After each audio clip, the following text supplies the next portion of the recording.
In the beginning, the mighty beings known as Celestials created the sun and other forms of life, and the universe was at pace. But one day, an unnatural species of predator called deviants emerges from deep space and begin to destroy everything in their path. The leader of the Celestials, Orisham, bring an immortal group of superhumans known as the Eternals from the planet Olympia, and sends them on their ship called the Domo to Earth. In Mesopotamia in 5000 BC, a group of humans are fishing when suddenly they are attacked by deviants coming out of the sea. At that moment the Eternals arrive to defend them with their powers. Icarus uses his eye beams and flies to fight the beasts, while Makari uses her super speed to move the humans out of the way. Kingo shoots energy blasts to attack from afar, while Thena and Gilgamesh summon energy weapons to fight hand to hand. Sprite provides support with her illusions, and Phastos also supports through his advanced inventions. A fierce battle ensues, and thanks to the Eternals' excellent teamwork, soon the deviants are defeated, and team leader Ayak heals any injuries they got in battle. The humans are scared of them and try to attack, but Druig immediately uses his mind-controlling powers to calm them down. Then Circe transforms a primitive knife into actual nice metal as proof they're here to help humanity. Years pass and in the present day, the Eternals live pretending to be normal among humans. In London, Circe goes to class where she is supposed to be giving a lesson, and she finds her boyfriend Dane filling in for her. Suddenly the lecture is interrupted by a large earthquake, so Circe makes her students go for cover under the tables and uses her power to stop some debris from crushing a student. In the nearby river, a dog witnesses a deviant come out of the river. In the evening, Circe later celebrates Dane's birthday with a few friends. Sprite uses an illusion to look older and hide the fact she ages mentally but not physically, however the illusion is broken if someone touches and she quickly gives up. Dane asks Circe to move in with him, but she turns him down, and he begins wondering if she's hiding something because Sprite is always making odd comments. After the party, the trio walks home, but suddenly they are attacked by a huge deviant named Crow. Circe uses her powers to capture it in the ground, but Crow soon breaks up and runs to the streets. Sprite casts an illusion that multiplies her and Circe to confuse the monster, but Crow shocks them by being able to tell who the real ones are, which deviants could never do. When Crow is about to kill Sprite, Icarus shows up and saves her to then proceed to fight the deviant directly. Their battle causes a bus to get flipped, and Circe rushes to transform into rose petals to avoid a crash. Crow shocks everyone again when it reveals it can heal its own wounds, but it's still clear that Icarus has the upper hand and escapes through the river. Afterward Circe tells Dane the truth about her identity, and he asks her why they never helped during humanity's greatest tragedies. Circe explains that they were instructed to never interfere in the orders of mankind so as to not hinder their development as a society. After destroying the deviants, they were told to wait on Earth until it was time to go home. She also tells Dane that she and Icarus were together for centuries, but it didn't work out. She later goes back to her apartment to discuss the issue with Sprite and Icarus, and after reaching the conclusion the earthquake and the deviant are connected, they agree that they need to get the team back together. This brings back memories of 575 BC in Babylon. Humanity is developing under the guidance of the Eternals, who fight the deviants whenever they try to attack. Every time they show up they're violent and ruthless, but the Eternals fight together in perfect sync to kill them quickly without much trouble. After one particular intense battle, Ayak uses her special power stone to form a link to speak with Orisham. She expresses respect for his grand plan, but she doesn't like what it may mean for humans. Orisham tells her not to get attached to them and to follow through with the plan. Afterward Ayak goes back to the lair where the Eternals are living among society openly.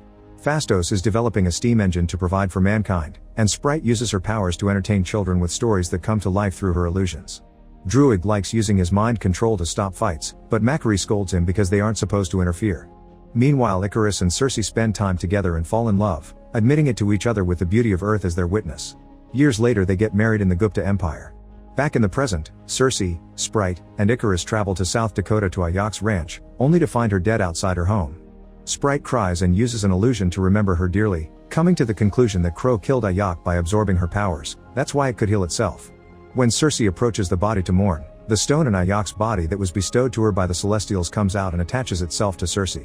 This causes her to briefly catch a glimpse of Orisham saying it is almost time before she loses sight of him. Sprite points out that Ayak has chosen Circe as her successor, but Icarus is worried it may be Maud Wiry. This brings back another memory. In 1521 AD in Tenochtitlan, the group was fighting the last deviants left on the planet. Meanwhile humans are at war, but Ayak doesn't let Druig stop them. Suddenly Thena begins feeling sick and says it's too late because soon everyone is going to die. Her eyes change and she begins attacking her friends, hurting a few of them, thanks to the element of surprise. Ayak lets her hurt her in purpose to get close and use her powers on her mind, clearing it from this strange impulse reaction. Thena attacks her anyway, so Gilgamesh comes forward and fights her until he manages to knock her out. Later when Thena wakes up without remembering what happened, it's revealed she suffers from Maud Wiry, a result of her ancient memories collapsing in on themselves and driving her insane. There's no cure for it, the only way to make her better would be to erase her mind completely for her to start over, which Ayok thinks it's the best solution for the sake of safety. The others don't want to lose the Thena they love, and Druig yells at Ayok, questioning her leadership. He's tired of seeing humankind destroy each other without interfering, so suddenly uses his powers to stop the war and he leaves to work on his own, announcing the only way to stop him would be killing him. Gilgamesh announces he can take care of Thena, so Ayok allows everyone to go and live among humans. The deviants are already over, so now they can find their own purpose while waiting for the call from home. Back to the present, Circe, Sprite, and Icarus travel to Mumbai to find Kingo, who is now a famous Bollywood superstar. His valet Karun knows his secret and has been working with him for decades. The trio tells Kingo what's going on, and at first he refuses to go, saying he likes this life. However, Karun convinces Kingo to go and be the hero everyone admires, and Karun even accepts to come along to record it all in a documentary style. They take Kingo's private jet to Australia, where Sprite expresses annoyance at Kingo for abandoning her for the sake of fame, but Kingo explains he became an actor thanks to the inspiration gifted by Sprite's storytelling. In Australia, the team follows a trail of deviant bodies to find Thena and Gilgamesh in their private house in the countryside. Gilgamesh has become skilled at cooking and taking care of the house, and Thena spends her time making some ominous drawings. When she sees them arrive, she has another lapse and tries to attack them, saying everyone on the planet will soon die, but Gilgamesh stops her and Sprite clears her mind with an illusion that reminds her who she really is. Circe takes the time to look at Thena's drawings and feels bad because she can't reconnect with Arishem, but Gilgamesh gives her a pep talk and reminds her it's more important to listen. Circe sits down and relaxes, which finally activates the stone and makes her appear in front of Arishem.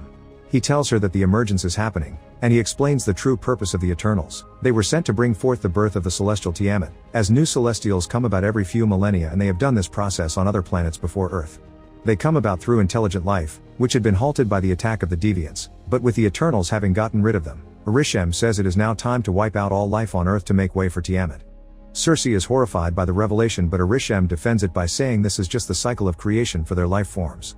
He then explains that Olympia never existed and that she and the other Eternals are just creations from the world forge as artificial beings made for use by the Celestials. Circe cannot remember this because the Eternals have their memories reset after each emergence. To top it all off, Arishem created the deviants to regulate the balance between predators and prey so intelligent life may prosper, but he lost control of the deviants and they became predators themselves. This is why he made it so that Eternals could not evolve as they do. Afterward, Circe tells the team what she learned, and they realize Thena's illness is actually their old memories activating and telling them the truth. They are shocked and upset to learn they're artificial, but most of them resolve to find a way to save the people of Earth. They figure they must find Druig and see if he may use his power to overtake the mind of Tiamat. The Eternals travel to the Amazon next. Druig is staying in a village where he has been leading a group of people that live in absolute peace. He doesn't want to help the others in their mission, feeling betrayed over the fact his whole existence is a lie. In the evening, Kingo expresses his sympathy for Sprite because he knows that she's in love with Icarus but has not been able to act on it due to her childlike appearance. Sprite appreciates the sentiment until she notices Karun is recording and she breaks the camera. Circe calls Dane to check on him and Icarus watches with jealousy, causing Circe to ask him why he left her. When Icarus is about to explain himself, Crow suddenly shows up and takes him away. More deviants attack the village, so the Eternals immediately jump into action. Circe fortifies a building to hide the humans inside, then throws a bunch of trees on top of the deviants. Druig controls the humans as a unified army, but Circe immediately makes him stop and send the humans to safety. Kingo takes a moment to charge his beam and kills a deviant by blowing up its head. Icarus fights Crow, who pushes him against the ground to absorb his powers. However, Gilgamesh comes to fight him next, and while they're engaged in battle, Thena loses her mind again and attacks Icarus. Gilgamesh notices and pushes away to come to Thena and comfort her, managing to calm her down. Then Icarus goes after a flying deviant and makes it land in the village, where he kills a bunch of them with his I-beams. One of them surprises him from behind and Circe comes to the rescue, surprising everyone by transforming the deviant into a tree, which she never was able to do before. Gilgamesh continues to fight Crow, but he's so distracted by keeping an eye on Thena that Crow kills him and absorbs his powers. Then Crow changes form, looking more human-like and learning how to speak English. Crow accuses the Eternals of being murderers, but when Icarus shows up to fight it, Crow runs away. Then Thena rushes to Gilgamesh's side, who dies in her arms after telling her to always remember. Later, they burn Gilgamesh's body and Thena throws his ashes into the river. Finally, understanding that controlling everyone would make him no better than a deviant, Druig agrees to join the mission, but his power isn't strong enough to control a celestial, so they'll need to find Phastos. Another memory shows 1945 in Hiroshima, just after the drop of the atomic bomb. Phastos stands in the aftermath of the bombing weeping to Ayok and feeling remorse for helping humans develop and advance in technology only to continue killing each other. It is here where he loses faith in humanity and decides to leave it behind. Back to the present, the team arrives in Chicago and is shocked to discover that Fastos lives with a husband and a son in a house in the suburbs. After hearing the story, Fastos explains his husband gave his faith in humanity back, but he isn't willing to abandon his family for the sake of a dangerous mission. However, his husband tells him to go through with it if it means that there will be a future for them and their son. Next, the Eternals travel to Iraq, where they use their powers to free the Domo from its underground hideout. Makari has been living there all this time, only using her speed to get out for supplies. Fastos comes up with the idea of linking everyone's powers together through the Uni-Mind, which will allow them to transfer their powers so that Druig may mind control Tiamat. Kingo has doubts about this whole deal, and he and Sprite say they'd rather follow Icarus' lead, who clearly has doubts as well. However, Icarus tells his friend that he is not who Kingo thinks he is. Then Icarus revisits another memory. 6 days earlier, Ayak's visiting Icarus to tell him the time for the emergence is finally coming, revealing Icarus has always known the truth. After living with humans all this time, Ayak thinks they shouldn't go through with the mission because humanity and Earth are beautiful, so they deserve better. Icarus tells Ayak he has something to show her first and brings her to Alaska. At a frozen lake, a bunch of deviants have reappeared, and Icarus explains they were frozen for centuries before the glacier began to melt because Earth's core got hotter thanks to the incoming emergence. Then Icarus announces he's still loyal to Arishem and pushes Ayak to the lake, where Crow quickly catches her and absorbs her powers. Afterward, Icarus takes Ayak to the farmhouse, where he leaves the body for Cersei to find later. In his grief, he can't help shooting beams that start a fire. Back to the present, Icarus tells Cersei that he still loves her, and Cersei holds his hand in comfort without saying it back. Moments later, she feels the stone activating inside her, meaning the emergence is about to start. Fastos sends Makari to locate the source of the emergence, and with her super speed she goes all over Earth to find the right spot to be an active volcano in the Indian Ocean. Suddenly Icarus puts on his armor and announces he wishes Ayak didn't choose Cersei. He attacks the main room and reveals he's known everything since they left Babylon, and the team realizes it was Icarus who killed Ayak. When Makari comes back with the intel, Icarus tries to attack her, and Kingo takes the hit for her.